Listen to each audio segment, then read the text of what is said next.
स्वामी समर्थ बखर अनुभव क्रमांक 106. कानफाट्याची गोष्ट. रात्री मोदीचे घरात स्वामी सेवेकरी मंडळी निजली असता मध्यरात्री एक कानफाट्या म्हणून एक श्रींचा सेवेकरी होता. त्याने निजलेल्या बळवतरावांचे डोके दगडाने फोडले. त्यामुळे सर्व मनुष्य जागी झाली व मोठा गलबला झाला. सुंदराबाई श्रींच्या पलंगाजवळ झोपली होती. तिच्या पाठीवर लाथ मारली. गावात मनुष्य जाऊन पोलिसात आणले. पोलिसांनी कानफाट्यास फारच समजूत दिली, परंतु कानफाट्यास धरण्याचे एकाचेही सामर्थ्य होईना. कानफाट्या इतका सशक्त होता की तेथे असलेले 5-50 मनुष्य त्याच्या खात्रीत नव्हती.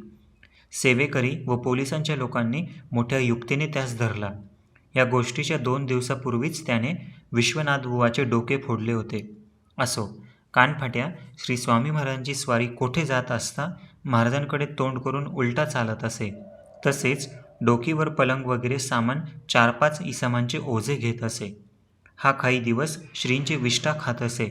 यावरून याची श्री समर्थचरणी पराकाष्ठेची निष्ठा होती असे वाटते.